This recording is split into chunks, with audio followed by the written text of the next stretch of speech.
میں ایک واقعہ آپ کو سناتا ہوں جو خود میرے ساتھ پیش آیا۔ میرے پاس کئی سال پہلے کی بات ہے، جرمنی سے ایک صاحب کا میرے پاس خط آیا اور انہوں نے اپنا حال یہ لکھا کہ میں پاکستان میں تھا اور وہاں سے پھر میں روزگار کی تلاش میں جرمنی آ گیا۔ جرمنی جب آیا تھا تو اس وقت دین کا کوئی احساس میرے دل میں نہیں تھا، دین کی کوئی فکر میرے دل میں نہیں تھی۔ میں صرف دنیا کمانے کے لیے یہاں پر آ گیا تھا، تو نہ اپنے دین کی کچھ خبر تھی، نہ معلومات تھی، نہ اس پر عمل تھا۔ لیکن یہاں پر رہتے رہتے میں نے ایک کرسچن لڑکی سے میرے تعلقات ہو گئے اور پھر میں نے اسے شادی کر لی۔ شادی کے بعد بھی کوئی دین کی طرف رغبت پیدا نہیں ہوئی، کوئی احساس پیدا نہیں ہوا۔ لیکن جب اولاد ہو گئی اور اولاد ذرا نشو و نما پانے لگی، ذرا سی وہ سمجھدار ہونے لگی، تو اس وقت میں نے دیکھا کہ میری کرسچن بیوی وہ اولاد کو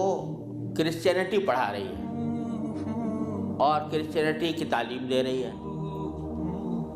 تو اس وقت میرے دل کا اندر کا سویا ہوا مسلمان جاگا کہ یہ میری اولاد ہے اور یہ کرسچن بننے جا رہی ہے، میری بیوی اس کو کرسچینٹی پڑھا رہی ہے۔ تو میں نے اپنی بیوی سے کہا کہ تم اس کو یہ کرسچینٹی مت پڑھاؤ۔ بیوی نے کہا میں کیوں نہ پڑھاؤں، یہ میری بھی اولاد ہے اور میں اس کو حق سمجھتی ہوں، تو اپنی اولاد کو بھی ویسے ہی بنانا چاہتی ہوں۔ میں نے کہا نہیں، کرسچینٹی حق نہیں ہے، اسلام برحق ہے۔ تو اس نے کہا مجھے ثابت کرو کہ کیوں برحق ہے اسلام اور کرسچینٹی میں کیا خرابی ہے۔ تو اب میرے پاس علم تو تھا نہیں، مجھے اپنے دین کا بھی پتہ نہیں تھا، کرسچینٹی کا بھی پتہ نہیں تھا،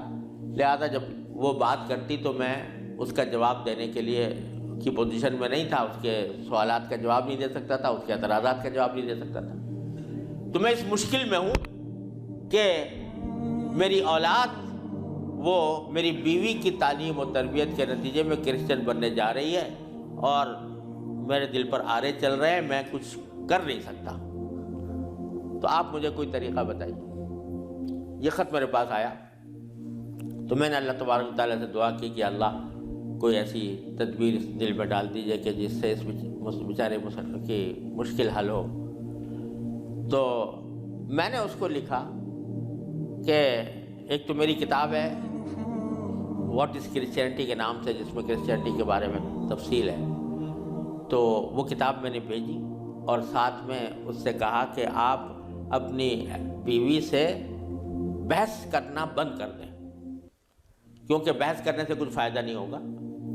آپ کو خود معلومات نہیں ہے اور بحث کرنے سے ویسے بھی فائدہ نہیں ہوتا۔ جب بحث مباحثہ شروع ہوتا ہے تو ہر ایک آدمی چاہتا ہے دوسرے کو زیر کر دے، اس سے کوئی خاص فائدہ نہیں ہوتا۔ تو آپ بحث کرنا تو بند کر دیں، البتہ ان کو دو باتوں پر آمادہ کر لیں۔ ایک بات تو یہ کہ اس سے یہ کہیں کہ بھئی خدا کو تم بھی مانتی ہو اور میں بھی مانتا ہوں، اور یہ بھی مانتی ہو کہ خدا سے دعا کی جاتی ہے، تو آؤ ہم دونوں بیٹھ کر یہ دعا کریں، اکٹھے بیٹھ کر یہ دعا کریں کہ یا اللہ اگر اسلام برحق ہے تو ہمارا سینہ اسلام کے لیے کھول دیجئے، اس پر عمل کی توفیق عطا فرمائیے، اور اگر کرسچینٹی برحق ہے تو پھر کرسچینٹی کے اوپر ہمارا دل کو مطمئن کر دیجئے۔ دونوں مل کے یہ دعا کیا کریں۔ ایک تو اس بات پر اس کو آمادہ کریں،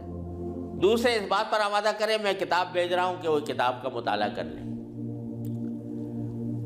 میں نے یہ لکھ تو دیا، اللہ تعالیٰ سے دعا بھی کی کہ اللہ میں نے لکھ تو دیا ہے، اس کو مؤثر و مفید بنا دیجئے۔ کچھ عرصے کے بعد اس ساتھی کا خط آیا،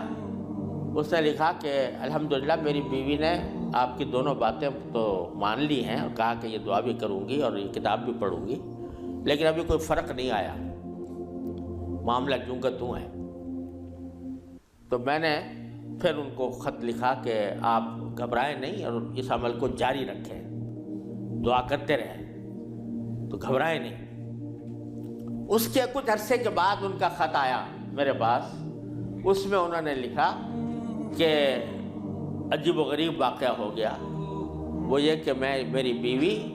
وہ کسی جگہ کوئی ڈگری کورس کر رہی تھی، اس سلسلے میں یونیورسٹی گئی، اور یونیورسٹی سے واپس آتے ہوئے ہم دونوں واپس آ رہے تھے، وہ گاڑی ڈرائیو کر رہی تھی، میں اس کے برابر میں بیٹھا ہوا تھا، تو اچانک اس نے گاڑی ایک جگہ روک کر اور اس نے اپنا سر اسٹیئرنگ کے اوپر جھکا لیا اور بے تحاشا رونے لگی۔ میں سمجھا کہ خدا نہ کرے اس کے اوپر کوئی دل کا دورہ پڑا ہے یا کوئی تکلیف ہوئی ہے، تو میں پریشان ہوا۔ میں نے پوچھا کیا بات ہے، تو روتے روتے اس سے بولا نہیں جا رہا تھا۔ بمشکل جب میں نے بار بار پوچھا تو اس نے ایک جملہ کہا کہ میں اور کوئی تکلیف نہیں ہے، بس مجھے تم مسلمان بنا، اسلام میں قبول کرنا چاہتی ہوں۔ کہتے مجھے اپنے کانوں پر اعتبار نہیں آیا کہ یہ وہی عورت ہے کہ جو اتنی شدت کے ساتھ مجھ سے بحث کیا کرتی تھی، اور اب یہ کری کہ میں نے کیا کہا، تو بار بار میں نے اس سے پوچھا تو اس نے کہا کہ نہیں، میں سچ کہہ رہی ہوں کہ مجھے مسلمان ہونا ہے، تو مجھے کہیں لے جا کر مجھے مسلمان بناؤ۔ میں پھر اس کو فوراً اسلامی سینٹر میں لے گیا، وہاں جا کے اس نے کلمہ شہادت پڑھا، مسلمان ہوئی، اور اس نے خط میں لکھا تھا کہ یہ اتفاق سے یہ دن رمضان کا تھا، اور آج پہلا موقع ہے کہ ہم دونوں نے سحری میں اٹھ کر ہم دونوں نے اکٹھا روزہ رکھا ہے، اور آپ کو خط لکھ رہے ہیں، اور دوسرا خط میری بیوی کی طرف سے ہے۔ تو دوسرا خط اس کے ساتھ تھا اس کی بیوی کی طرف سے، اور اس نے مجھے لکھا تھا کہ میں آپ کا شکریہ ادا کرتی ہوں کہ آپ نے مجھے ایک ایسا طریقہ بتایا جس کے ذریعے اللہ تبارک و تعالیٰ نے مجھے ہدایت عطا فرمائی۔ تو یہ میرے خود اپنے ساتھ پیش آیا ہوا واقعہ ہے۔ اللہ تعالیٰ سے اگر ہدایت مانگی جاتی ہے وہ دعا رد نہیں ہوتی۔ یعنی بہت سی دعائیں جو ہم دنیا کے لیے مانگتے ہیں کہ یا اللہ ہمارا روزگار لگ جائے، ہماری دولت میں اضافہ ہو جائے، اس میں ضروری نہیں کہ اللہ تبارک و تعالیٰ وہی چیز دے دیں جو آپ نے مانگی ہے، اس لیے کہ بعض اوقات اللہ تعالیٰ کے علم میں ہوتا ہے کہ یہ چیز اس کو دیں گے تو اس کے لیے نقصان دہ ہوگی، کوئی اور چیز دے دیتے ہیں، اس سے اچھی چیز دے دیتے ہیں۔ بعض مرتبہ آدمی مانگتا ہے کہ مجھے میری دولت میں اضافہ ہو جائے، لیکن اللہ تعالیٰ جانتے ہیں کہ اس کی دولت میں اضافہ ہوگا تو پتہ نہیں یہ کس وادی میں جا کے گرے گا، لہذا وہ نہیں دیتے اس کو، لیکن دعا کا ثواب اس کو دے دیتے ہیں۔ اسی طریقے سے بعض اوقات دنیا کے بارے میں اگر یہ ہو کہ بھئی یا اللہ میاں مجھے محسن فرض کرو کہ بیمار ہے تو شفا مل جائے، تو بیماری کے اندر بعض اوقات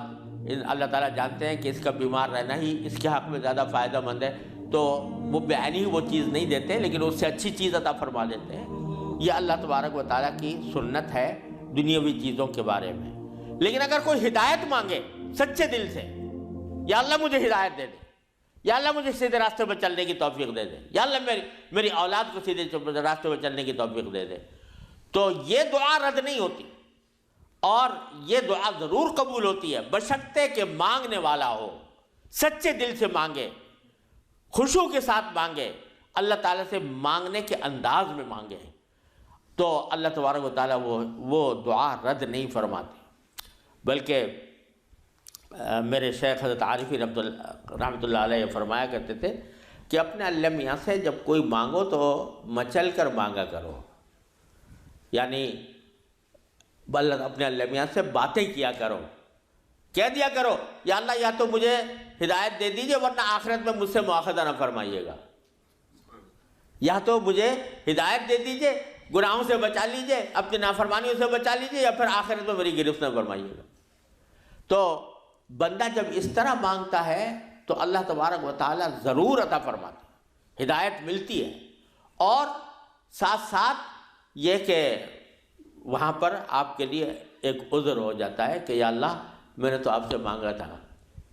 اور کہا تھا کہ مجھے ہدایت دے دیجئے، میرے گناہ چھڑوا دیجئے مثلا۔ تو آدمی اپنی سی کوشش کرے اور باقی کام کے لیے دعا کرے، صرف دعا بھی کافی نہیں ہوتی، اپنی سی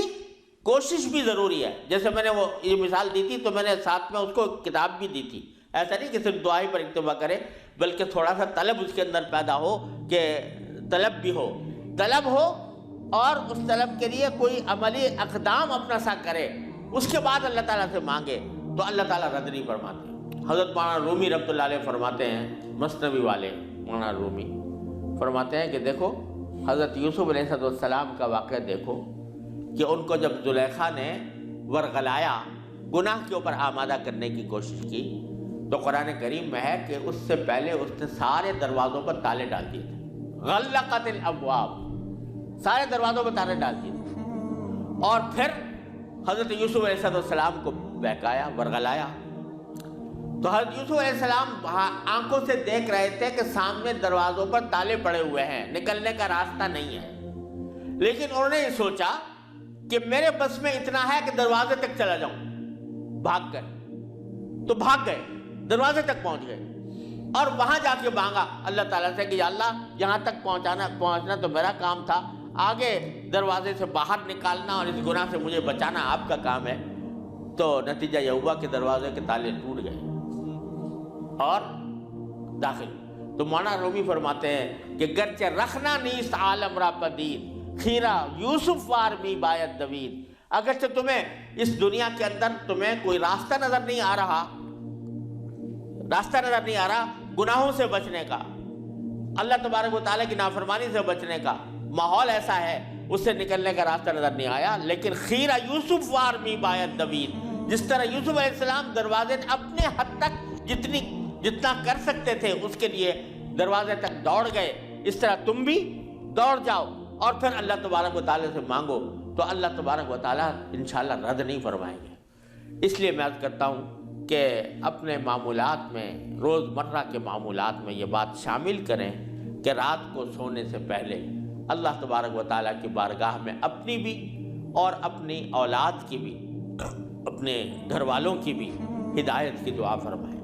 اللہ یا اللہ اپنے رحمت سے ہم چاہتے ہیں کہ ایسا کریں، اپنی طرف سے کوشش بھی کر رہے ہیں، یا اللہ اپنے فضل و کرم سے اپنے رحمت سے اس کوشش کو کامیاب بنا دیجئے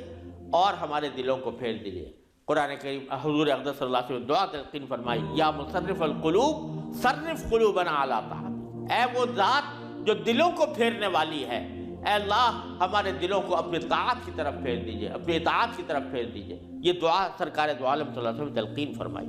تو یہ دعا ہر روز بندہ مانگے اللہ تبارک و تعالیٰ سے، انشاءاللہ رد نہیں ہوگی، انشاءاللہ ضرور کامیابی ہوگی۔ اپنی طرف سے کوشش جاری رہے اور ساتھ ساتھ اللہ تعالیٰ سے مانگتے رہیں، انشاءاللہ یہ کوشش کبھی رائے گاہ نہیں جائے گی، اللہ تبارک و تعالیٰ اس کو ضرور قبول فرمائیں گے۔